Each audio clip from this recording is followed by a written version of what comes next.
Papa TV. Ulinitafuta we mwenyewe kwa ajili ya mafanikio, na mimi kama kawaida mtu akinitafuta kwa njia ya mafanikio huwa namuuliza, je, ni interest imetoka kwa moyo wako ama ni maamuzi ambayo umeamua kutoka kwa moyo wako?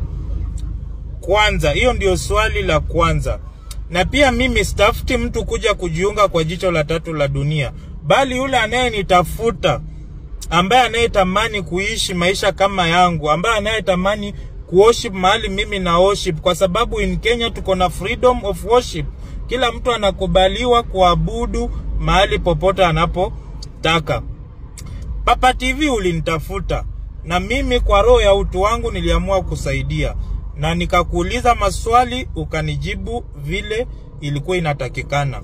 But sijui ilikuwaje ukabadilisha mawazo. So hii video ningetaka kuambia Wakenya ya kwamba najua hata kama mtaniona mbaya ama mtanichukia, ama familia ya Papa TV wataniona mbaya, mke wake, ama wanichukie, it's okay.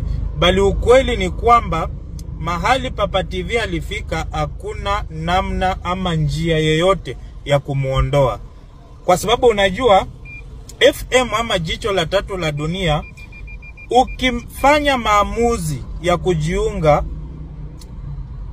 ni once in, there is no way out. Forward ever, backward never.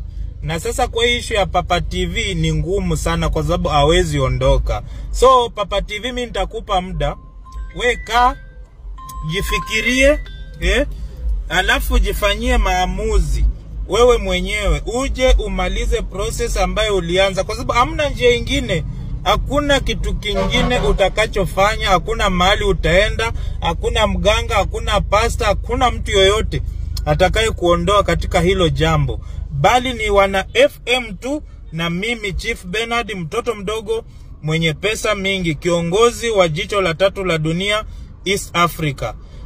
Papa TV, the only advice I can give you, kuja maliza process mara moja, ishi maisha yako, pata mafanikio ile ambayo uliotaka, uishi maisha yako, familia yako ishi vizuri, uishi pia wewe vizuri, wache kuteseka, wache kuishi maisha ya mateso, kwa sababu ulikuja wewe mwenyewe, ulianza wewe mwenyewe, ukafikia mahali wewe mwenyewe, umeleta issue imekuwa kubwa, na kumbuka bado hata ukikuja, kwa sababu ni swali ulisatoa kwa watu, bado kuna adhabu yako bado kule ndani, na ni process, ni lazima utamaliza.